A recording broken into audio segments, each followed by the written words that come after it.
자, 지난 시간에 우리가 했었던 게 뭐냐면 혼합물 분리였어요. 자, 지구상에 있는 모든 물질을 나는 다양한 방법으로 분류하고 싶어. 자, 물질을 분류하는 방법을 중학교 1학년 때도 2학년 때도 3학년 때도 새로운 기준으로 물질을 계속 다른 방법으로 분류할 거야. 그 중에서 1학년 때는 상태에 따라 물질을 분류했는데요. 2학년 때는 한 공간 안에 한 종류의 물질만 있니? 아니면 여러 종류의 물질이 같이 들어있니? 이걸 기준으로 분류할 거예요. 여러분들이 보시는 것처럼 특정한 공간, 한 공간 안에 한 종류의 물질만 이렇게 있으면 얘를 뭐라고 한다고? 이걸 뭐라고 한다고? 순물질. 한 종류만 들어있기 때문에 순물질입니다.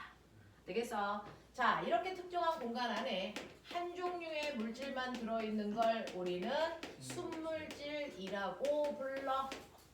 근데 한 종류가 아니고요. 특정한 공간 안에 이런 물질도 있지만 이런 물질도 들어있네. 그래서 특정한 공간 안에 두 종류 이상의 물질이 들어있으면 나는 이걸 뭐라고 할 거야? 혼합물이라고 부를 거야 라고 얘기해요. 자, 그 중에 한 종류의 물질만 있어. 예를 들면 물만 있어. 그래서 이렇게 한 종류의 물질만 있으면 그 물질이 가지고 있는 물질의 특성이 뚜렷하게 나올까? 그렇지 않을까? 엄청 뚜렷하겠죠. 그러니까 물은 맨날 몇 도에서 끓어? 그렇죠. 몇 도에서 얼어? 그렇죠. 이렇게 한 종류의 물질만 있으면 그 물질의 특성이 뚜렷하게 나타납니다. 물질의 특성이 뚜렷하게 아주 잘 나타나니까 물은 반드시 100도에서 정확하게 수평한 구간을 가지면서 끓을 거고요. 물은 정확하게 0도에서 수평한 구간을 가지면서 얼 거야. 이런 얘기야. 근데 한 종류의 물질이 아니고 두 종류 이상의 물질이 섞여 있어. 예를 들면 소금에 물이 섞여 있는 소금물이 됐다고 치자. 되겠어? 그러면 이때 물이 나 100도에서 끓을 거야 라고 할 때 소금이 도와줘? 방해해? 방해해요. 그러니까 100도에서 끓을 수 있어? 없어? 없어. 그래서 100도보다 훨씬 더 높은 온도에서 끓기 시작하고 반드시 뭐가 생겨야지? 경사가 져. 그래서 이렇게 경사가 지는 물질은 반드시 뭐라고? 혼합물이라고.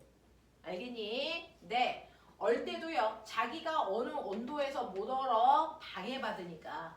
그래서 훨씬 더 낮은 온도에서 경사를 지면서 얼어. 이렇게 되기 때문에 순물질과 혼합물을 가열된과 곡소를 보면 뚜렷하게 구별할 수 있어. 라고 하는 혼합물은 물질의 특성이 뚜렷하게 나타날 수가 없어요. 이런 얘기야. 되겠어? 우리는 그걸 가지고 순물질인지 혼합물인지 구별할 수 있습니다. 이런 얘기를 하고 있는 거야. 되겠어? 그래서 여러분들이 가지고 있는 지금 선생님이 돌아다니면서 가장 많은 질문을 받았던 게 최상위 문제였겠죠. 최상위 문제에서요. 여러분들이 가지고 있는 63페이지에 4번 보시면 63페이지에 4번 보시면 세 가지 물질의 가열곡선을 본다. 그 중에 자, A, B, C, D 중에 한 가지는 나머지 두 물질이 섞여 있는 혼합물이야. 라고 했으니 이 중에서 A 그림도 있고 B 그림도 있고 C 그림도 있는데 두 개는 순물질, 하나는 이 둘이 섞여 있는 혼합물. 이거야. 그래서 보면 하나는 이렇게 되어 있어요. 하나는 이렇게 되어 있어요. 한 놈은 이렇게 되어 있어요. 이런 얘기죠. 그러면 이 중에서 빼봐. 혼합물이 누구야? 누구야? B죠. 됐어. 얘가 혼합물입니다. 그러면 이 B라고 하는 건 A와 C의 순물질의 뭐야? 혼합물이죠. 되겠어? 그래서 A하고 C를 섞어서 나 B 만들었어. 이 뜻이야. 근데 이 중에서 C는요. 이 온도에서 끓어. 이걸 100도라고 치자. 그러면 얘는 100도보다 높은 데서 끓었네. 경사졌네. 그래서 그 안에는 소금과 같은 고체가 녹아있다는 거죠. 그 고체가 누구야? A야. 되겠어? 그래서 A는 소금과 같은 고체 물질이고요. C는 물과 같은 액체 물질이야. 되겠어? 자, 그래서 이 액체가 끓으려고 할 때 얘가 방해하기 때문에 그거보다 높은 온도에서 얘가 끓기 시작했구나. 이걸 알 수 있단 말이야. 그래서 A는 용 불러 질. 질, C는 용불. 그렇죠. 이렇게 얘기할 거야 라고 얘기한 게 기억보기잖아요. 되겠어?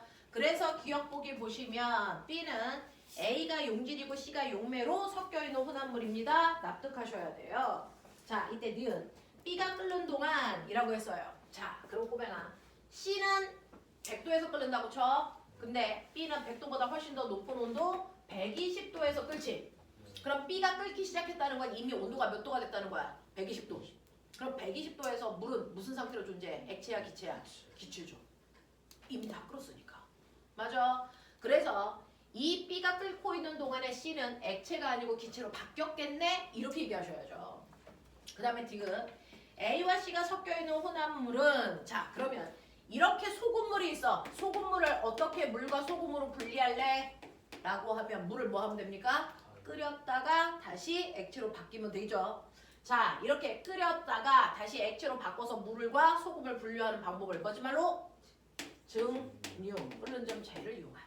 알겠어? 나 이렇게 할 거야. 이런 얘기들을 하고 있어. 되겠지? 그걸 설명하고 있었던 게 4번입니다. 자 그러면 이렇게 순물질들이 섞여서 혼합물을 만들면 나는 그 혼합물을 다시 순물질로 돌릴 수 있어요. 자 이렇게 혼합물을 다시 순물질로 만들어내는 걸 나는 혼합물을 분리한다 그런다. 자 혼합물을 분리할 때도요 특별한 방법이 아니고 우리가 앞에서 배웠던 물질의 특성 사용하는 거야. 그치? 그 물질의 특성 중에 첫 번째 밀도차를 이용해서 혼합물을 분리할 거야. 밀도차를 이용해서 혼합물을 분리하는 방법 두 가지가 있어요. 밀도가 다른 고체 물질이 섞여 있어요. 예를 들면 모래와 스타이로폼. 얘네들 분리하는 방법. 물에다가 집어넣으면 스타이로폼은 둥둥 뜨고 모래는 가라앉잖아요. 됐어? 근데 왜 물 집어넣었어요? 기름 넣으면 안 돼요? 안 되죠. 모래와 스타이로폼에 어떤 액체를 집어넣어야 되냐면 중간 밀도의 액체를 넣어야 되니까. 그래서 고체들은요 그 두 고체의 중간 밀도의 액체를 이용해서 하나는 띄우고 하나는 가라앉히는 방법으로 우리 분리해요. 이 방법을 이용한 게 좋은 벽시 분리하는 방법, 또 싱싱한 달걀 분리하는 방법. 그래서 이 단어만 나오면 여러분들은 습관적으로 됐어. 아 이거 밀도차네. 중간 밀도 액체 썼네. 이게 나와줘야 돼. 그러니까 얘까지 머릿속에 제대로 넣으셔야 돼. 알겠어? 네. 그 다음에 밀도차를 이용해서 혼합물을 분류할 때요. 액체가 밀도차가 있어서 안 섞여. 누구처럼? 물과 기름. 자, 기름을 과학에서 멋진 말로 탄올일까? 에테르일까? 에테르야. 되겠어? 네, 에탄올은 섞여. 자, 그래서 액체 혼합물은요. 예를 들면 물과 에테르라고 하는 기름 섞여 있어. 그러면 얘네들은 혼합물을 분류할 건데 얘는 특별한 기구가 필요하지 않니? 그 기구 이름 분별 깔때기. 그래서 분별 깔때기로 분류한다. 그래서 얘 분별 깔때기법. 이렇게 얘기하지. 되겠어? 근데 꼬맹아 분별 깔때기로 분류할 때요. 이 위에 있는 마개는 닫힌 상태로 분류하니 연 상태로 분류하니? 열어야 돼, 닫아야 돼. 이거 분류할 때 이거 반드시 열려 있는 상태여야만 돼요. 그래야 공기가 들어가서 꾹 눌러줘요. 이렇게 얘기했잖아. 되겠어? 열린 상태로 분류하세요. 자, 그런가 하면 여러분들 두 번째 밀도차로 혼합물 분류할 수 없을 때는 끓는 점차를 이용해서 혼합물을 분류하는 거야. 밀도차로 분류할 수 없다는 건 뭐야? 액체가 섞여서 그래. 되겠어? 액체가 섞여 있을 때는 끓는 점차를 이용해서 혼합물을 분류할 건데요. 예를 들면은 섞이는 액체 누구랑? 물과 에탄올처럼. 이거 섞으면 소주 되잖아요. 그쵸? 얘네들을 분류할 때도 특별한 기구가 필요한데? 이름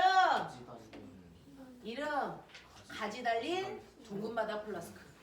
맞습니까? 그래서 물과 에탄올이 섞여 있는 얘를 끓일 거야. 누가 먼저 끓어? 누가 먼저 끓어? 에탄올. 에탄올에 끓는 점이 몇 도야? 78. 물은? 네. 그러니까 누가 먼저 끓여야 돼? 끓는 점이 낮은 에탄올 먼저 끓어. 몇 도에서 끓을까요? 78 도보다 위에. 되겠어요? 그래서 고체 액체 혼합물은 끓을 때 경사가 지지만 액체 혼합물은요. 그래서 경사가 지지 않고 끓는 점이 여러 개 나타납니다. 그래서 혼합물인지 알아요.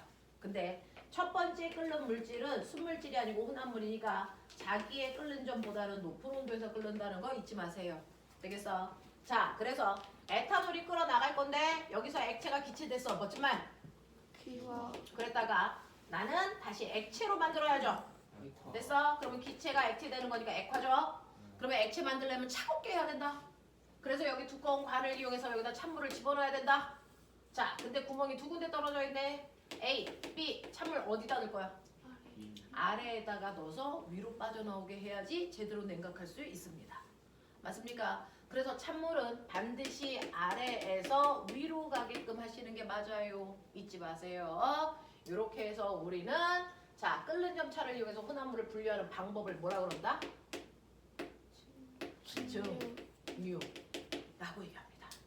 되겠어? 자, 이 증류를 이용해서 분류하는 거 또 하나 있죠? 원유 분류. 기억나냐? 원유를 분류할 때 쓰는 특별한 기구도 이름이 있어. 불러. 그렇죠. 증류를 이용하는 거니까 증류탑이겠죠. 그러면 원유를 넣어서 끓일 때 꼬맹아 끓는 점이 낮은 애가 먼저 끓어? 높은 애가 먼저 끓어? 그 낮은 애가 위로 나와? 아래로 나와? 그렇죠. 끓는 점이 가장 낮은 애가 가장 위로 나오겠네? 이름이 뭐야? 외우라 그랬다! 이거 이름 뭐야? 가스. 그 다음 여기 가솔린. 가스, 가솔린. 그 다음 등, 경, 중. 됐어? 가스, 가솔린, 등경중. 그리고 나머지 찌꺼기도 이름 있는데 유명해. 아스팔트. 되겠어? 그러면 이 중에서 끓는 점이 제일 높은 게 누구라는 거야? 아스팔트. 끓는 점이 제일 낮은 거 가스. 그러면 여기서 나오는 얘네들은 순물질이니? 아니라 그랬지? 또 다른 혼합물이라고 그랬어? 되겠어? 네. 자, 그런가 하면 혼합물을 분류하는 마지막 세 번째 방법이 용해도차를 이용한 혼합물의 분리인데 얘가 제일 골 때리기 어려워. 그래서 이게 어려운데 숫자도 더러워. 여기는 문제가. 되겠어? 네. 용해도차를 이용해서 혼합물을 분류할 때요. 두 가지 방법이 있는 거 아세요? 고체가 있는데 예를 들어 소금하고 모래가 섞여 있네. 그러면 여기다가 물 집어넣으면 어떻게 돼? 소금은 녹아. 모래는 안 녹아. 둘 중에 하나만 녹으면 어떻게 할 거야? 깔때기를 이용해서 걸러낼 거지? 자, 이 방법을 뭐라 그래? 거름이라고 하지. 근데 고체가 있는데요. 여기에 조류가 아니지? 소금에 붕산 들어가 있어. 됐어? 그러면 물을 넣었어요. 소금 물에 녹아. 붕산 녹아. 이렇게 다 녹을 때는 어떻게 하라고? 뜨겁게 갈아서 어차피 다 녹였다가 차갑게 뭐 시키면 돼? 냉각시키면 돼. 됐어? 그래서 하나만 석출시키는 방법을 멋진 말로 뭐라 그러니? 재결정. 그렇죠. 이 방법을 우리는 재결정이라고 하는데 이때 재결정되는 건 꼬맹아 온도에 따라 용해도 차이가 큰 애니 완만한 애니? 큰 애만 나와. 그래서 걔만 타겟으로 보면 돼. 알겠어? 네. 이렇게 됐다. 자, 그 중에서요. 이 문제는 오히려 여러분들한테 혼란을 줄 것 같은 별로 안 좋은 문제인데 계산기를 한번 꺼내볼래? 핸드폰에 계산기라는 게 있어 우리가 이제 문명사회를 살자니 자, 얘가 숫자가 좀 더러워서요. 암산으로는 불가능하다. 그럼 우리가 계산기를 한번 눌러보면 되죠. 어차피 학교에서 이렇게까지 들어온 숫자를 내면 불법입니다. 이 정도는 영재나 과고 쪽에서 실제로 서울 영재에서는 이런 문제가 나옵니다. 숫자가 들어온 거. 하지만 내신에서는 이 정도로 들어온 숫자가 나올 수는 없으니까 안심하시면 돼요. 자, 너네가 가지고 있는 3번 문제 보시면 고체가 4종류가 있고요. 얘네들은 물 100g에 녹은 용해도를 표현한 겁니다. 이때 1번 80도의 물 A 그랬으니까 나는 A만 볼 거야. A만 볼 거예요. 우리의 A는요. 80도에서 용해도가 얼마냐면 24g이 녹아. 그랬다가 온도를 20도로 냉각시키면 거기서 녹는 양은 5g밖에 안 될 텐데 이때 나는 80도에서 A 용액에 포화 용액을 가져왔어. 이런 얘기죠. 꼬맹아, 용액 그러면 우리 이거 어떻게 계산해야 되는지 첫 주에 계산을 많이 해봤단 말이야. 생각해. 소금에다가 물을 타서 소금물을 만들 때 용액이 누구야? 소금물이죠. 근데 용해도는 누굴 얘기해? 소금의 양을 얘기하는 거야. 알겠어? 네. 그러니 80도에서 포화 용액은 원래 소금 24g을 물 100g에 녹여서 얼마 만들어야 돼? 124g이 있는 게 정상이란 말이야.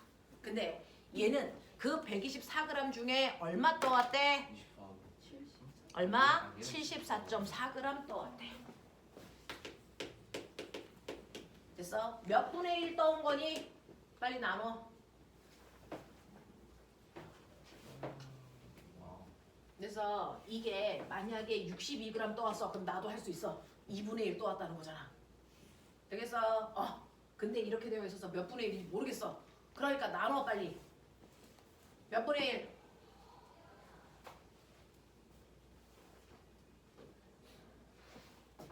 (124분의 74.4) 하라는 얘기니까 74.4 나누기 124를 하라는 얘기가 어려운 얘기는 아니죠? 얼마? 0.9? 0.9? 0.6 됐어. 그 정도면 납득. 됐어. 0.6이니까 얼마 떠왔단 얘기야? 5분의 3 떠왔단 얘기야. 그러면 녹는 양도 얼마? 5분의 3. 자, 24에 5분의 3이 얼마냐? 0.6 곱해봐. 24 곱하기 0.6. 14.4. 14.4. 됐어? 이거 떠왔다는 거야. 그러면 물의 양도 5분의 4가 들어있다는 얘기지. 5분의 3이 들어있다는 얘기지. 그러니까 얼마? 60g 있다는 얘기야. 그러면 이건 물 100이어야 되는데 60이네? 그럼 얘도 얼마? 얘도 5분의 3. 알겠냐? 하시면요. 얼마 녹아 있어야 돼? 실제로 3g만 녹을 수 있네? 이 얘기잖아요. 이해돼? 그러니 14.4g에서 3g을 빼면 석출되는 양이죠. 얼마? 11.4g이 석출되겠네? 이렇게 가는 거야. 알겠어? 네. 얘는 숫자가 들어와서 그게 문제인 거지. 개념은 똑같습니다. 됐어? 포화 용액을 몇 분의 1로 떠왔는지를 보면 물이 몇 그램 있는지 알 수 있다. 됐어? 네. 자, 예를 들어 우리는 간편하게 가죠. 만약에 내가 포화 용액을 124가 있어야 정상인데 62g 떠왔어. 몇 분의 1 떠왔다는 얘기야? 그렇죠. 2분의 1 떠왔다는 얘기니까 이때 녹아있는 양도 얼마? 12g. 물도 얼마? 50g 있다는 거지. 물이 50g 있으면 이 표를 그냥 보면 돼? 안 돼? 안 돼. 어떻게 해야 돼? 네, 다 절반해야 돼요. 그러니까 5g이 아니고 몇 g 녹는다는 얘기야? 6.5g. 그러니 실제로 석출되는 건 12에서 얼마를 빼면 돼? 2.5를 빼면 되니까 석출되는 양이 얼마야? 9.5g이야? 이런 식으로 중학교 내신에서 나와. 알겠어? 네. 이 정도는 계산되겠어요? 괜찮아요? 네. 이렇게 되는 겁니다. 그래서 여러분들 석출량 계산하는 게 어렵게 나온다. 숫자를 어렵게 주는 게 아니고 그냥 이 자체를 푸는 걸 아이들은 어려워한대요. 이런 얘기입니다. 그래서 여기까지가 지난 시간에 했었던 얘기를 간단하게 선생님이 정리를 좀 해본 건데 주원아, 신주원 맞지? 이해돼? 네. 자, 그러면 이거 말고요. 혹시 저하고 또 생각해야 되는 문제가 있는지 책을 한번 보시면요. 지난 시간에 우리 혼합물의 분리에 해당되는 거 단원평가도 봐서 개념 정리를 조금 해봐드렸는데 혹시 54, 55에서 질문 있을까요? 제가 질문 받으려고 돌아는 다녔는데 혹시 못 받은 게 있을까봐 56, 57 질문 받았을까요? 괜찮아. 자, 58, 59요.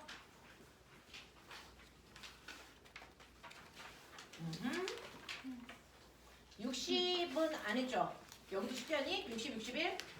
아니야. 넘길게요. 그 다음에 62, 63에서 또 다른 질문 있을까요? 63은 3-2를 3-2요. 네. 자, 63페이지 얘기하시는 거죠? 네. 63페이지에 3번 문제 한번 볼게요. 3번 문제에서 1번 문제는 지금 말씀드린 대로 11.4g이 석출되는데 2번 문제 별표. 얘는 사고력을 묻는 거야. 1번은 계산력을 묻는 거고 얘는 사고력을 묻는다. 자, 어떤 애가 있어요? 어떤 애가 있는데 그 아이가 여기에 써져 있는 A인지 B인지 C인지 D인지 모르겠어? 이거 찾아줘. 되겠어? 자, 어떤 애인지 모르니까 나는 그 물질을 일단은 X라고 할게. 그 X가 누군지는 찾아줘. X라는 물질을요, 나는 몇 g을 가지고 있냐면 35.5g을 가지고 있대. 근데 이 물질을요, 내가 물에 녹이려고 80도에 물 100g을 만들었더니 거기에 다 녹았대. 그랬다가 얘를 냉각시키겠대. 몇 도로? 20도로 냉각시키겠대. 이 중에서 석출됐대. 그래서 35.5g을 녹였다가 20도로 냉각시키니까 석출돼서 나오고 있대. 그러면 나는 누구일까요? 이 얘기예요. 자, 그럼 조건. 얘는 물 몇 g 있다고요? 100g이요. 그래서 물 100g이야. 그럼 저 표 그대로 보면 돼. 그러면 80도에서 이만큼 녹였다가요 20도로 냉각시켰을 때 석출되려면 적어도 20도에서 녹는 양은 35.5g보다 뭐 해야 될까요? 적어야죠. 그래야 석출되겠죠. 그러면 20도를 찾아가세요. 20도에서 용해도가 35.5보다 작은 애 찾아봐. 누구니? A랑 C. A랑 C예요. 되겠어? A랑 C입니다. A는 5g이고 C는 31.9g이고 이거죠. 그러면 내가 만약에 A라면 녹았던 양이 35.5에서 20도로 냉각시키면 5g이 녹으니까 석출되는 양이 30.5g이야. 이렇게 되겠죠? 근데 내가 만약에 C라면 35.5에서 31.9만 녹으니까 석출되는 양이 얼마 나오니? 3.6 나와요. 이렇게 될 거 아니야? 그럼 둘 중에 누군지를 알아야 되는데 뭘 생각해야 되지? 답이 두 개일 수 없잖아. A하고 C, A 아니면 C일 것 같은데 뭘 더 생각해야 되지? 조건 이거죠. 80도에 물 100g에서 얘를 다 녹였다 해요. 그럼 80도에서 이 양이 다 녹는지를 다시 한번 확인. 80도를 보시면 80도에서 A는 24g밖에 못 녹아. 근데 C는 얼마 녹냐면 170.3g 녹아. 그럼 80도에서 35.5g이 다 녹았다는 얘기는 누구란 얘기니? 이거 C였다는 얘기죠. 됐어? A는 다 녹지 않으니까. 되겠어? 그래서 나는 C예요 라고 하는 겁니다. 이해되겠어? 이런 얘기입니다. 그래서 이런 식으로 여러분들이 논리적으로 추론해서 내가 누구인지를 찾아가는 문제들이 요즘에 영재, 과거, 계열의 문제들입니다. 추론하는 문제입니다. 정확한 근거를 가지고. 그래서 문제에서 주는 힌트를 꼼꼼하게 짚어나가셔야 됩니다. 그래서 이런 문제들이야. 자, 그러면 다른 문제는 없다라는 얘기십니다. 되죠? 다른 것들은 여러분들이 다 가능해요. 라고 하셨으니 저하고는 이 부분에 해당되는 단원평가를 잠깐만, 주간평가를 잠깐 볼게요. 책을 살짝만 더 보시면 자, 10문제인데 한 문제를 못 풀어요. 교과서가 개편되면서 하나의 내용이 빠져서 한 문제는 못 풉니다. 그게 5번입니다. 5번을 뺀 나머지 9문제를 푸시면 되고 시간은 9분 드려요.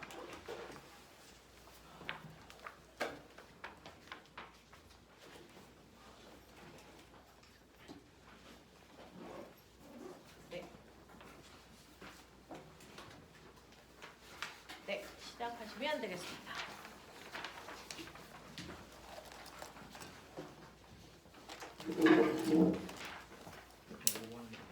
네, 5번은 X 치시면 돼요.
공지원이 누구냐? 경원이 동생. 아까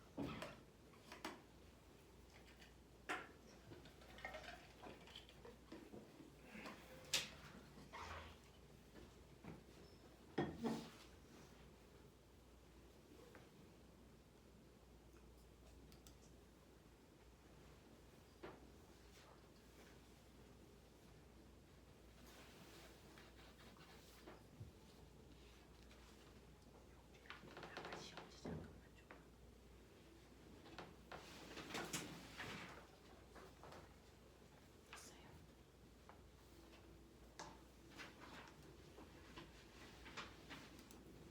주원아 미안한데 핸드폰 번호 한 번만 불러줄래? 010 네 핸드폰 번호. 어? 응? 47 36 4736에 2846 2840. 네. 선생님이 단톡방에 넣어줄게요.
자, 2분 있다 채점할게요. 2분 안에 정리하시면 됩니다.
시간 모자란 사람?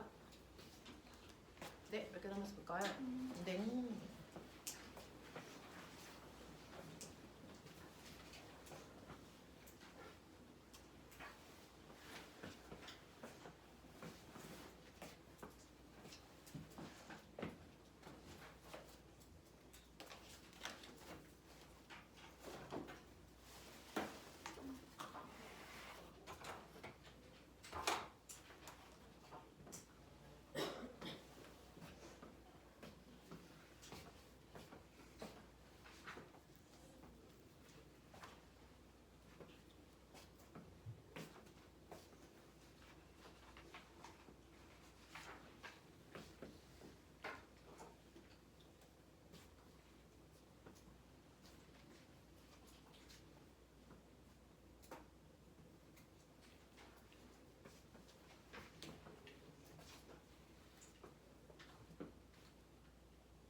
알겠어?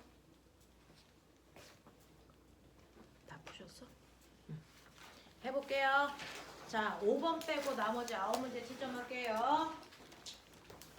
1번에 4, 2번에 5, 3번 2, 4번 1, 6번에 4, 7번 4, 8번은 4, 9번에 1, 10번에 5. 메뉴에 빠진 개수. 자, 지금 보신 거는 학교에서 인근에서 나왔던 문제들 유형 요거 보신 겁니다.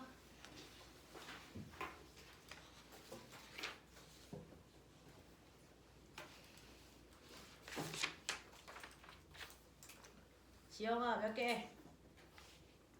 8개. 태연이, 9개. 채원이, 9개. 준우, 지우, 9개. 주원이, 기련이, 9개요. 서윤이, 소윤이,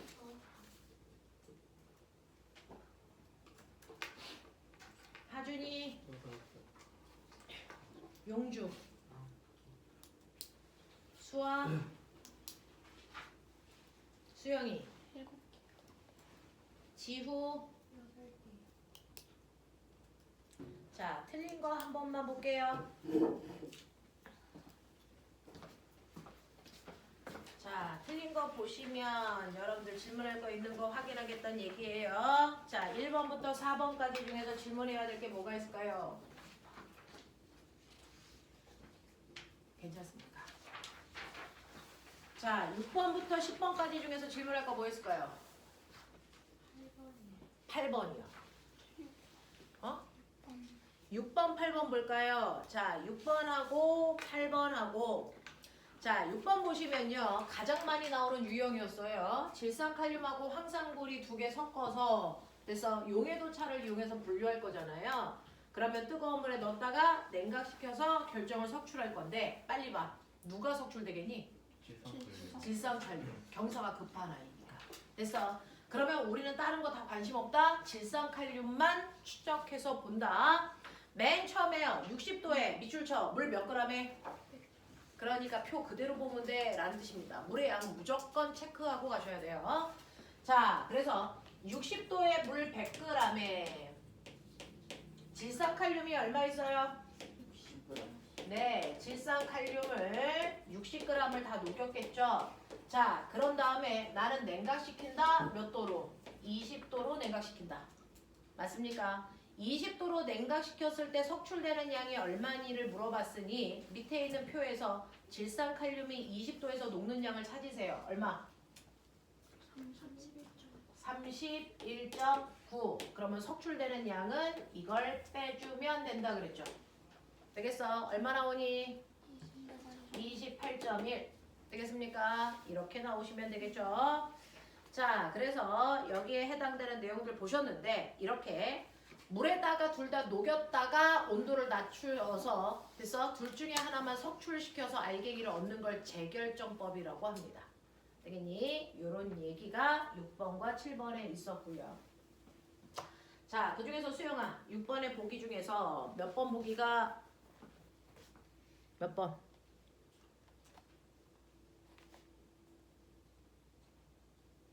몇 번 보기를 설명하면 돼?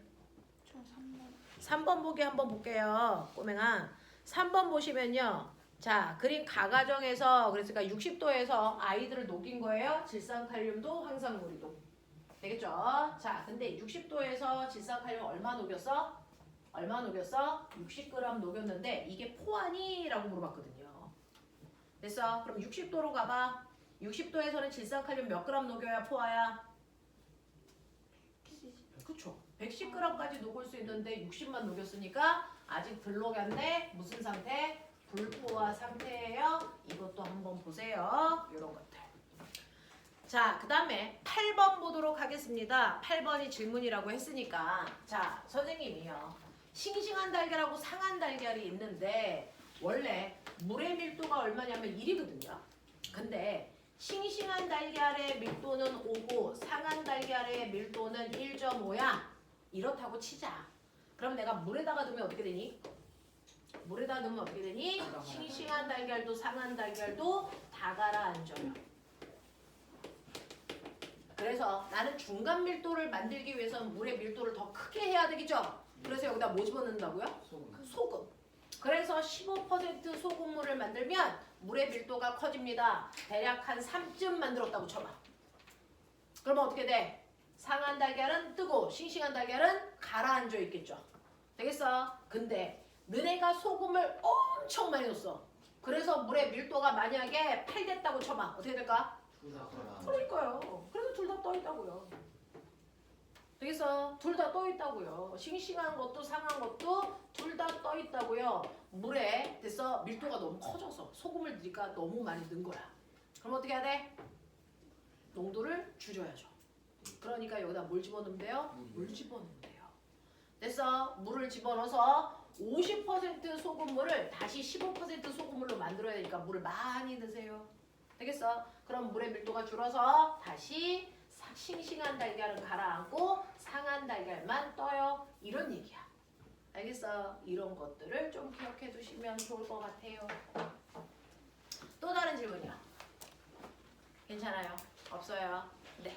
여기까지가 2학년 1학기 1단원 문제였습니다. 자, 그러면 일반적으로 여기는 중간고사 시험 범위겠죠? 그러면 기말고사 시험 범위가 2학년 1학기 4단원입니다. 거기에 있는 화학을 보러 갈 겁니다. 되겠어? 그래서 책을 피시면 4단원을 선생님이랑 나갈 건데 4단원을 나가기 전에 우리가 해야 되는 기초적인 얘기가 있어요.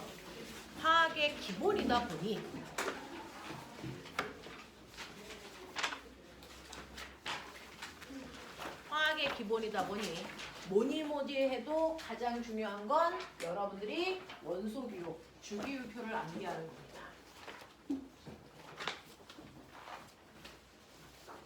그래서 요거를 먼저 받으세요.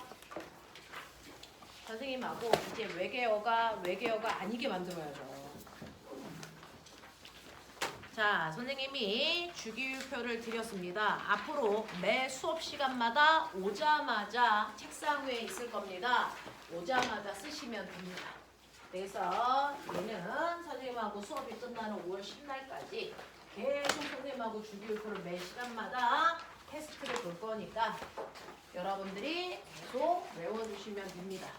자, 우리요 뭐에 대한 얘기할 거냐면 모든 물질은요 눈에 보이는 칠판이든 눈에 보이지 않는 공기든 상관없어요.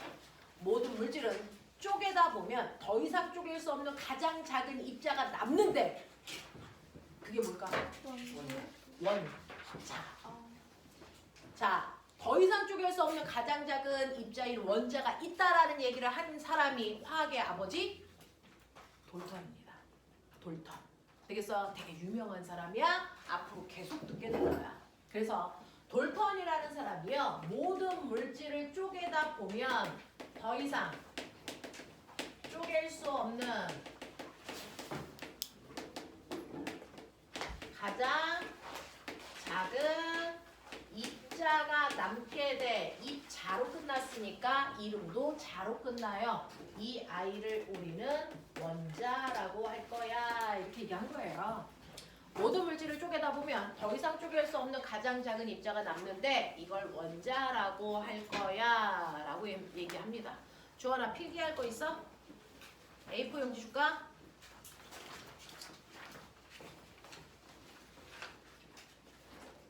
자, 필기할 거 필요한 사람 손. 다른 사람들은 다 있어요. 주원이는 다음 주부터 노트 챙겨오면 되고요. 알겠습니다. 자, 그래서 더 이상 쪼갤 수 없는 가장 작은 입자. 자로 끝나. 꼬맹아 고민할 필요 없어. 그 입자를 우리 원자라고 한다. 이 얘기 돌턴이 했다. 되겠어? 그래서 모든 물질은 쪼개다 보면 더 이상 쪼갤 수 없는 가장 작은 입자. 얘가 바로 원자야. 이렇게 얘기한 게 돌턴이야. 근데 이거 사실이야 거짓말이야? 이거 거짓말이야. 되겠어? 돌턴은 더 이상 쪼갤 수 없는 가장 작은 입자가 원자야 라고 했지만 사실은 원자 속에는 원자보다 더 작은 입자가 있다? 그러니까 원자가 제일 작은 거 아니다? 되겠어? 원자 속에는요 원자보다 더 작은 입자가 무려 3개나 들어있어. 3종류나 있어. 그 중에서 원자의 중심을 우리가 통틀어 뭐라고 하냐면 여기를 원자 핵이야 라고 얘기해. 원자의 중심을 원자 핵이야 이렇게 얘기한단 말이야. 근데 이러한 원자 핵 속에는 사실은 플러스의 전기를 띠고 있는 입자가 들어있다. 그래서 플러스의 전기를 띠고 있는 입자가 있는데 플러스의 성격을 띠고 있는 입자라서요. 우리는 플러스를 양, 마이너스를 그래서 얘는 양의 성질을 가지고 있는 입자야. 그래서 이름이 양의 성질을 가지고 있는 입자. 그래서 양성자야. 이렇게 불러요. 됐죠? 자, 그런가 하면 그 원자핵 속에는 전기적 성질을 띠고 있지 않는 입자도 있어. 나는 그러면 양도 아니고 음도 아니야. 그럼 뭐야? 넌 중성이야. 그래서 얘 이름이 뭘까요? 중성자 이렇게 얘기해요. 그래서 양성자와 중성자가 모여있는 원자핵이라는 게 원자의 중심에 있어요. 그러면 원자의 중심에 플러스의 전기를 띠고 있는 입자가 있으면 원자는 플러스 전기를 띠고 있나요? 그래? 아니다. 우리가 원자라고 부를 때 조건이 있어요. 아무거나 원자라고 부르면 안 됩니다. 원자는요 반드시 정기적으로 무슨 상태? 중성인 상태가 원자입니다. 근데 모든 물질은 원자로 되어 있어서 물질은 전기를 안 띠고 있는 게 보편적입니다. 물질은 전기를 안 띄어요. 되겠어? 자, 물질은 중성인 원자로 되어 있기 때문에 물질도 중성입니다. 그래서 전기를 안 띄어요. 근데 어떻게 중성이야? 플러스 전기를 띠고 있는 애가 있는데 플러스여야 되잖아. 중성인 이유가 있죠. 얘 플러스와 같은 세기로 바깥쪽에 반대되는 마이너스의 전기를 띠고 있는 입자가 똑같은 세기만큼 들어있어요. 그래서 자, 그래서 마이너스의 세기를 띠고 있는 아이가 있다. 얘를 뭐라고 하겠다? 얘를 전자라고 부르겠다. 이런 얘기야. 나 이거 전자라고 불러야지. 이렇게 된 거야. 그럼 꼬매가 생각해봐. 어떤 원자 속에 플러스 전기를 띠고 있는 아이가 11개의 세기를 가지고 있어. 근데 마이너스의 전기를 띠고 있는 아이의 세기도 11이야. 그럼 얘는 플러스야 마이너스야? 그렇죠. 그래서 중성이라고. 모든 원자는 플러스의 세기와 마이너스의 세기가 항상 같은 상태를 유지해. 그래서 중성이야. 되겠어? 자, 원자가 중성인 이유는 플러스와 마이너스를 띠는 전기가 없다는 게 아니고요. 걔가 항상 똑같은 세기만큼 들어있기 때문에 언제나 중성이라고. 되겠냐? 이런 얘기입니다. 그래서 원자 속에는 사실은 이렇게 세 종류의 입자가 있는데 이게 발견된 지 얼마 안 됐단 말이야. 이걸 발견한 과학자들이 한 명 한 명 다 노벨상을 탔단 말이야. 그러니까 옛날에 몰랐어. 돌턴이 살던 시대에는 몰랐단 말이야. 그래서 원자가 제일 작은 거고 그 안에 아무것도 없는 줄 알았다가 한 명 한 명의 과학자들이 이걸 발견합니다. 그걸 발견하는 과정은 화학에서 하시면 됩니다. 그래서 결론, 이렇게 원자 속에는 세 종류의 입자가 들어있어요. 됐죠? 근데 중학교 때는 요거를 안 배워요. 이런 건 몰라요. 그래서 원자 속에는 전자와 원자핵이 있어. 원자핵이 플러스를 띠는 거야. 이렇게 중학교 2학년 때 배워. 근데 어차피 배울 거니까 사실은 원자핵은 플러스의 성격을 띠는 건 맞는데 그건 양성자가 있기 때문이고 그 안에 플러스의 성격, 마이너스의 성격을 가지고 있지 않은 중성자도 있어. 그래서 실제로 원자 속에는 이렇게 세 종류의 입자가 들어있습니다. 되겠어? 이렇게 되는 거야. 자, 그러면 이런 구조로 되어 있는 원자들이요.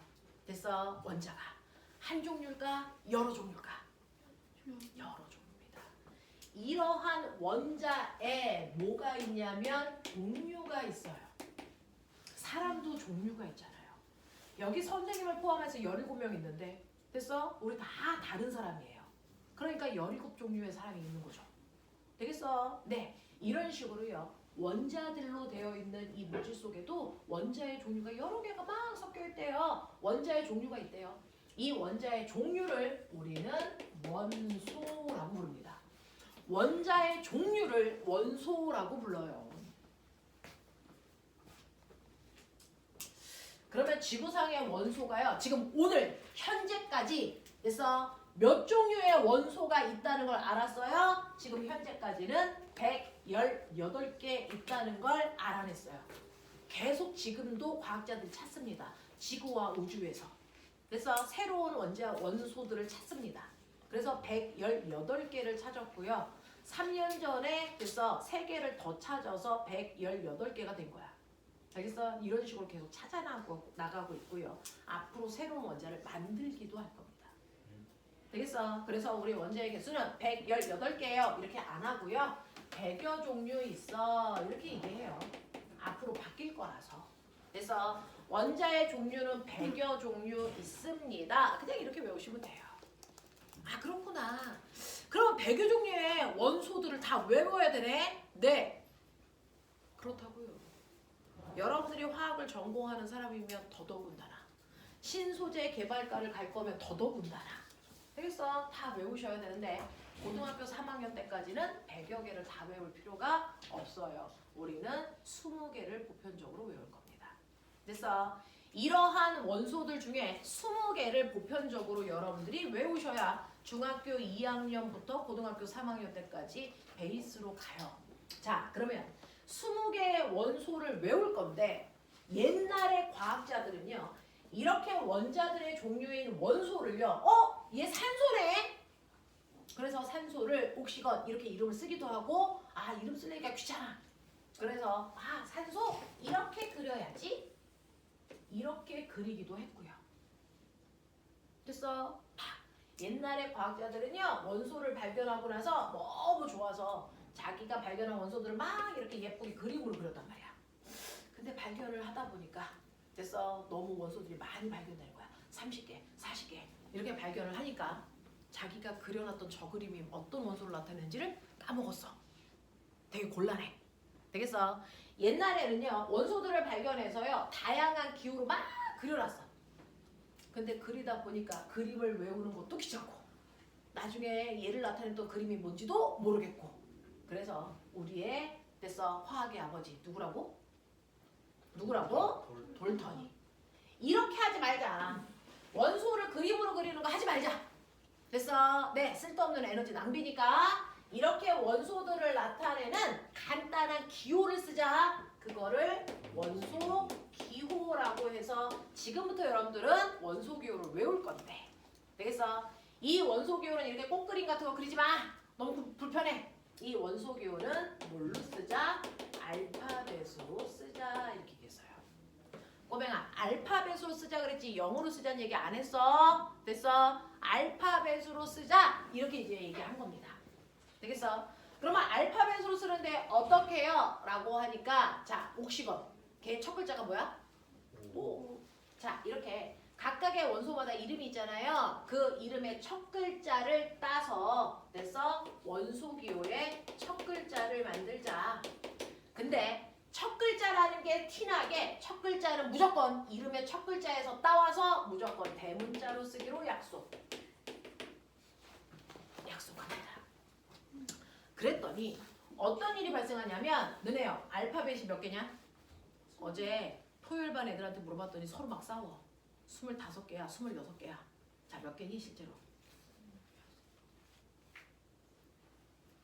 뭐지? 알파벳이 몇 글자지? 빨리 세! 26개입니다. 근데 26개의 알파벳으로 100여 종류의 원소를 나타낼 수는 없잖아요. 자 예를 들어 탄소는 이름이 카본입니다. 그래서 C로 시작합니다. 근데 칼슘도 이름이 C로 시작하고요. 염소도 이름이 C로 시작해요. 이렇게요. 첫 글자가 겹쳐. 그러면 첫 글자만 표현했을 때 얘네들이 구분이 될까 안 될까? 당연히 안 되죠. 그러니까 그중 하나만 너만 그냥 C로 쓰고 말아. 근데 너네들은 구분해야 되니까 첫 글자만으로 안 되니까 너네들은 뭐 두 번째 글자도 쓸게. 근데 두 번째 글자도요. 이름의 두 번째 글자의 알파벳이 겹칠 수 있잖아요. 그러니까 두 번째 글자는 두 번째에서 따오지 마. 플레임 중에서 안 겹치는 됐어? 안 겹치는 나머지 알파벳 중에서 아무거나 따와. 그래서 두 번째 글자에 붙여. 되겠어? 그래서 칼슘은 CA, 염소는 CL처럼 겹치지 않는 나머지 위치에서 알파벳을 따오는데 첫 글자가 아니고 얘는 두 번째 글자야 라고 하는 걸 티내기 위해서 두 번째 글자는 무조건 뭘로만 쓴다? 소문자로만 나타낸다. 그러니 꼬맹아 어떤 애가 있어? A, B, D 어떤 물질 속에요? 이런 애들이 들어있대요. 이 안에 원소 몇 개 있게요? 3개 있습니다. 왜? 대문자가 3개니까. 되겠죠? 얘가 누군지 모르는데 얘는 어쨌든 A라는 원소와 B라는 원소와 D라는 원소가 만난 거구나. 결합해서 만들어진 물질이구나. 이거 알 수 있죠. 근데 어떤 애를 보니까 A, B, D야. 이 안에 원소 몇 종류가 들어있는 거야? 2종류가 결합해서 만들어진 원소야. 얘는 A, B라는 물질의 원소와 D라는 원소가 결합한 거지. 되겠어? 자, A, B, D가 있어. 몇 종류야? 2종류인데 얘는 A라는 아이와 BD라는 원소가 결합한 거야. 이거예요. 과학은 이렇습니다. 철저하게 약속의 과목입니다. 되겠어? 그러니 그 약속이 뭔지를 알아야 이걸 보고 이 안에 원소 몇 개 있는지를 어떻게 알아? 우리 알죠? 대문자가 원소마다의 첫 글자니까. 대문자의 개수를 세면 원소가 몇 종류 있는지 알 수 있구나가 되는 거잖아요. 되겠어? 과학은 철저하게 약속의 과목입니다. 그러니까 이 약속도 모르는데 이 안에 몇 개 있어를 답을 맞추려고 하면 어이없는 얘기죠. 정확하게 규칙성을 이해하셔야 된다고요. 됐어? 이런 식으로 우리는 각각의 원소들을 기호로 나타낼 거야. 그래서 첫 글자는 대문자, 두 번째 글자부터는 소문자로 쓰는 게 맞아. 그중 우리가 중학교 때부터 고등학교 때 외워야 되는 기본적인 원소 20개를 지금 드린 그 표에다 넣고 외울 겁니다. 됐어. 중학교 때는 규칙성 상관없으니까 여러분들이 대충 외우는데 어차피 고등학교 올라가면 규칙성을 가지고 수능 문제를 풀어야 되기 때문에 다시 주기율표 안에 앉혀놔야 돼요. 그러니까 한 번에 외울 때 얘로 외우잖아요. 노력 낭비 안 하게요. 되겠어? 자, 그래서 여러분들이 받은 그 표에 제목 쓰세요. 걔 이름 있어요. 주기율표입니다. 여러분들이 받은 표는 지금 선생님 나눠드린 표는요. 주기율표예요. 이 주기율표는요. 여러분들이 보시는 것처럼요. 이렇게 생겨져 있죠. 이렇게 생겨져 있는 이 주기율표는 원래 주기율표 중 고등학교 3학년 때까지 이 표를 외우는데 얘는 간편 버전입니다. 필요 없는 거 다 생략하고 필요한 것들만 해서 외우는 겁니다. 간편 버전의 주기율표고요. 풀 버전은 선생님이 조금 있다가 보여드릴게요. 자, 이렇게 된 주기율표가 있는데 얘는 이렇게 되어 있죠. 자, 주기율표를 보시면 주기율표는 꼬맹아 가로줄하고 세로줄로 되어 있는 거 보여요? 맞아요. 네, 가로줄과 세로줄로 되어 있어요.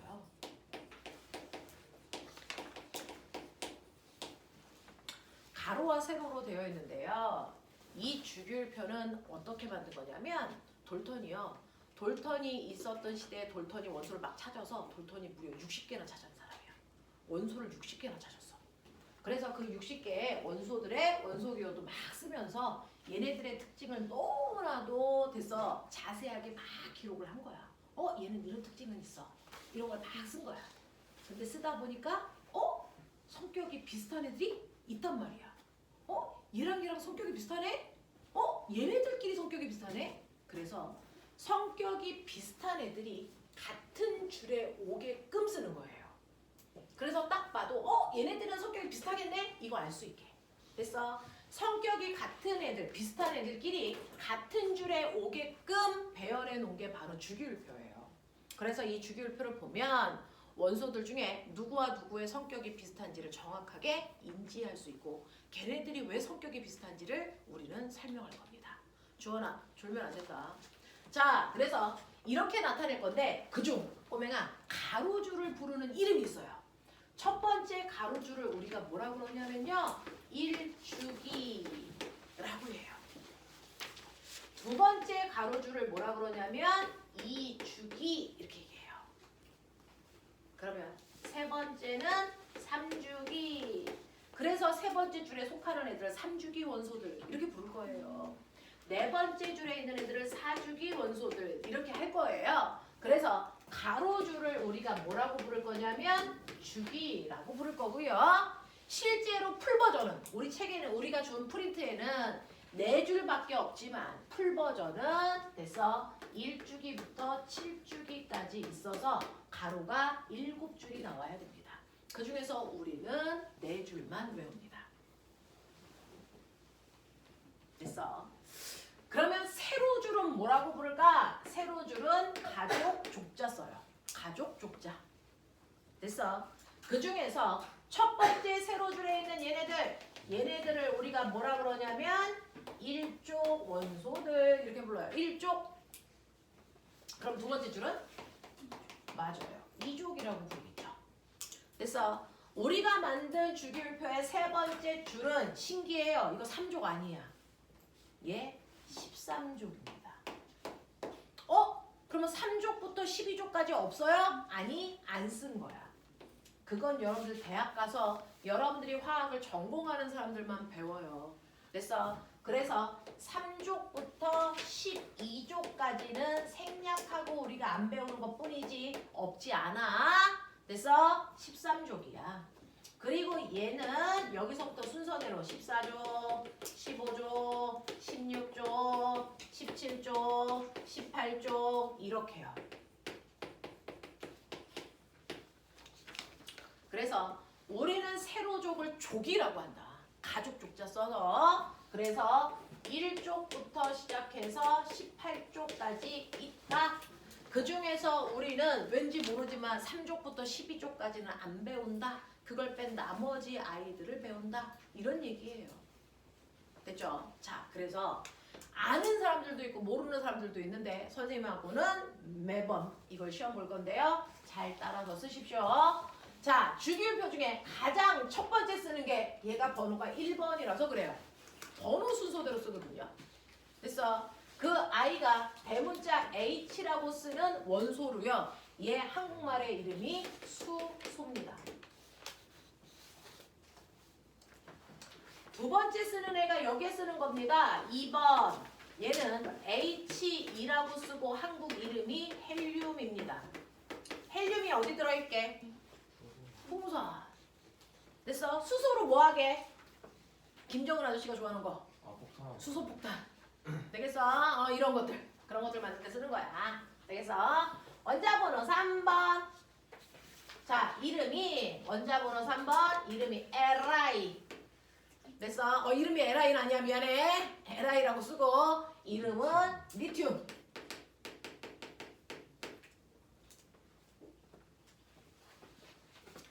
자, 원자번호 4번은요. B2. 자, 소리 나는 대로 읽으면 베릴륨. 베릴륨. 원자번호 5번이 B라고 쓰고 우리는 붕소라고 읽어요. 노란색 안 보여? 흰색으로 쓸까? 자, 원자번호 6번이요. 됐어? C라고 쓰고 탄소라고 읽어. 7번은 대문자 N으로 쓰고 질소라고 읽자.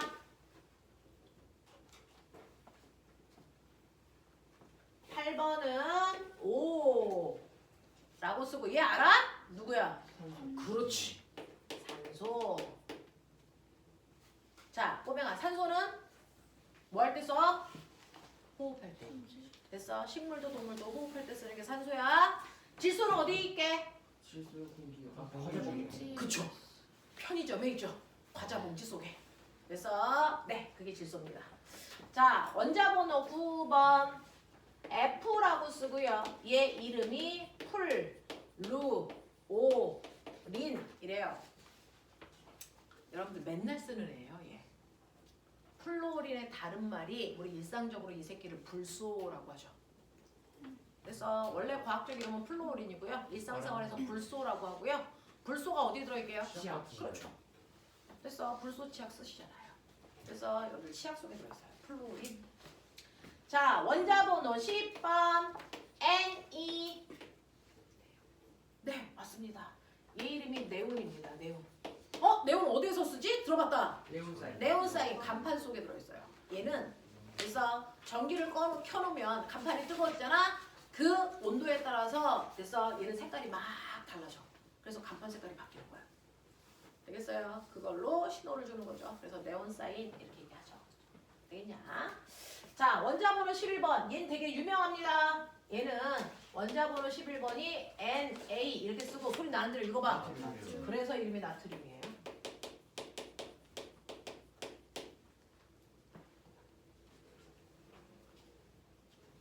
원자번호 12번이 Mg라고 쓰고요. 얘를 우리는 맥주슈. 그렇죠. 마그네슘.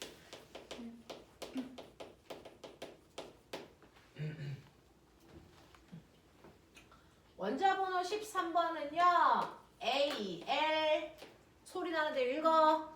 알루미늄. 그래서 집에서 쓰는 쿠킹 오일.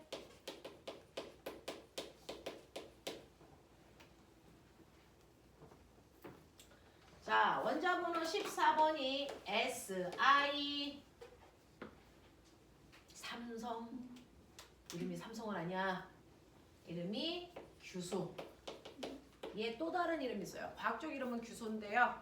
그래서 네, 이걸 공학에서는 실리콘이라고 불러요. 실리콘이 여러분들 화장실에 실리콘 이렇게 바르죠? 이 실리콘은 뭐 만들 때 쓸까요? 반도체. 그래서 반도체 만들 때 실리콘으로 씁니다. 그래서 반도체 산업단지를 우리가 실리콘밸리 이렇게 불러요. 되겠어? 라고 하는 그 실리콘이 규소다. 이거 어디 들어있게요? 모래요. 모래가 규소 덩어리입니다. 그래서 규소를 우리 모래에서 뽑아내요. 그래서 반도체 만들 때 씁니다. 자, 그 다음에 15번 P 이게 뭘까요? 인 그냥 인이야 이름. 이거 어디 있을까요? 화약 만들 때. 됐어. 네. 자, 16번 S 이게 뭘까요? 황. 이것도 화약 만들 때. 옛날에 성냥 아세요? 성냥 끝에 있는 그 빨간 거. 됐어? 그게 황입니다. 인이나 황 같은 게 불이 잘 붙어요. 됐어? 그래서 화약 만들 때 씁니다. 그래서 폭죽 그런 데 들어있는 게 인과 황입니다. 되겠니? 자, 원자번호 17번. 얘 좀 유명해. 얘 CL. 그렇죠. 원자번호 18번 AR. 소리 나는 대로 아르곤. 아르곤 어디 있게? 형광등. 안에 기체 들어있죠? 거기에 아르곤 들어있습니다. 그래서 네, 형광등 속에 아르곤이라는 기체 들어있어요. 원자번호 19번 얘 K라고 씁니다. 그쵸? 원자번호 19번 얘 이름이 칼륨.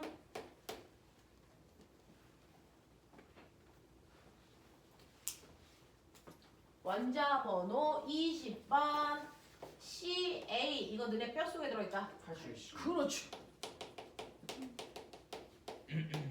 자, 여기까지가 우리가 외워야 되는 애들입니다. 원자번호 순서대로. 자, 근데 거기다가 하나 해. 뻑큐. 뻑큐 그려. 그려 임마. 뻑큐 그려. 알겠어? 뻑큐 그려. 됐어. 뻑큐 표시해. 그러면 저거 하라는 거지. 욕하라는 뜻이 아니야. 됐어. 자, 이게 바로 금속. 금속. 저 뻑큐 속에 들어가 있는 거 금속. 그 안에 안 들어가 있는 게 비금속입니다. 됐어. 여러분들은 이제 금속하고 비금속을 구분하셔야 돼요. 문제를 풀려면. 그 중에서 우리가 외운 주기율표 중에 뻑큐 안에 들어있는 게 금속이에요. 이런 뜻이에요. 됐죠? 그러니까 금속에 누구 있어? 리튬, 베릴륨, 나트륨, 마그네슘, 알루미늄, 칼륨, 칼슘이 금속이라는 얘기고요. 그걸 뺀 나머지는 비금속이라는 뜻입니다. 되겠어? 자, 그래서 주기율표 외울 때 저 표시까지 됐어? 항상 하셔야 됩니다. 됐죠? 자, 그래서 지금부터 5분 드립니다. 흔히 5분 후에 시험 봅니다. 시작.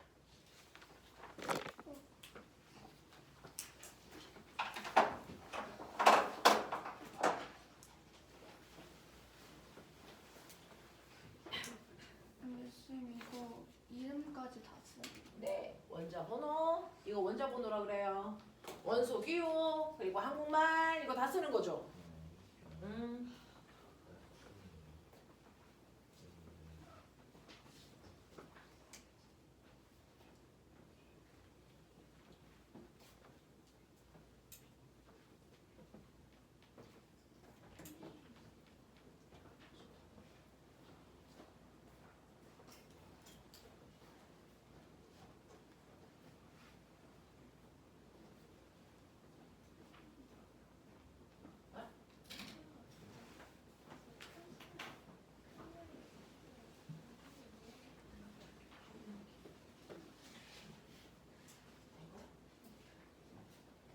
봐봐, 맨 뒤에 안 보이는 거지.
집에 가서 과학 공부하는 거 안 좋아해요.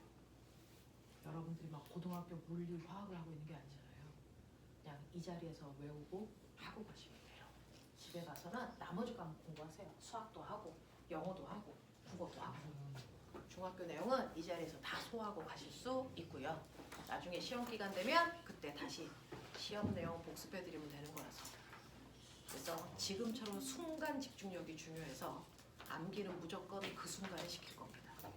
그래서 죽을 만큼 배우면 돼요. 내신 때는 이거 다 해주시는 거예요? 내신 때는요 학교 시험 범위에 맞춰서 그것만 해요. 우리 내신 기간에는요 본 수업이 3주 동안 휴강입니다. 그리고 그때 내신 기간에는 그래서 내신 수업 신청한 아이들끼리 자기 학교별로 수업이 진행됩니다. 그래서 네 그렇게 되니까 내신 기간에 혹시 이 수업 하느냐고 다른 거 못해요? 그러지 않습니다.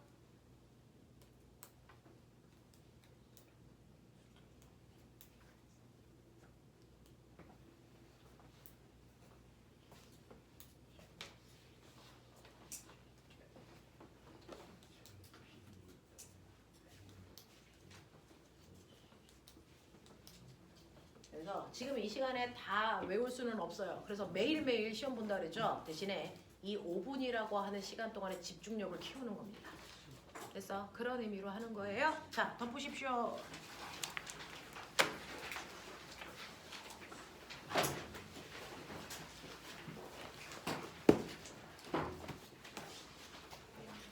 중학교 공부는 학원에서만 열심히 해도 됩니다.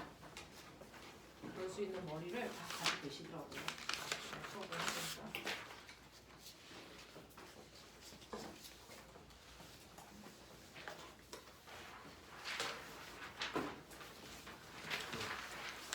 자, 네?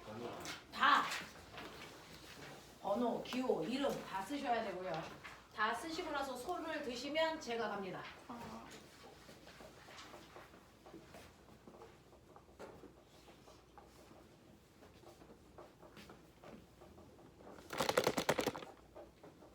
맞아?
축이랑 족도 써야 돼요. 아니요? 금속 배경록 안 써도 돼요. 네. 대신에 뻑큐 표시를 하셔야 돼요. 그 표시만 하시면 돼요.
손 들어보세요. 어디로 가면 됩니까?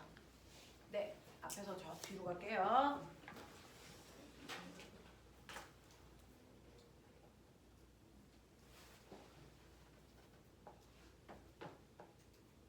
오늘 처음 외운 거야? 한 번 외운 거야?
자, 또요.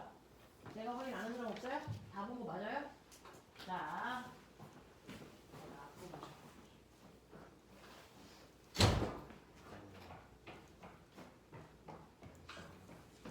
당신이 너무 큰데. 자, 그래서 보시면 이렇게 주기율표요. 여러분들 가로줄하고 세로줄로 주기율표 형성되어 있다. 자, 이 중에서요. 성격이 비슷한 애들이 같은 줄에 오게끔 한다 그랬죠. 성격이 비슷한 애가 세로줄일까 가로줄일까? 그런 거 같아요. 세로줄입니다. 왜? 걔네들이 가족 족자잖아. 그래서 식구들끼리 닮았죠. 걔네들입니다. 그래서 같은 가족들끼리 성격이 비슷해서 같은 세로줄에 있는 아이들이 화학적 성질이 비슷한 아이들이야. 걔네가 왜 화학적 성질이 비슷한지는 선생님하고 10분 쉬었다가 그래서 네 얘기하도록 하죠. 10분만 끊죠.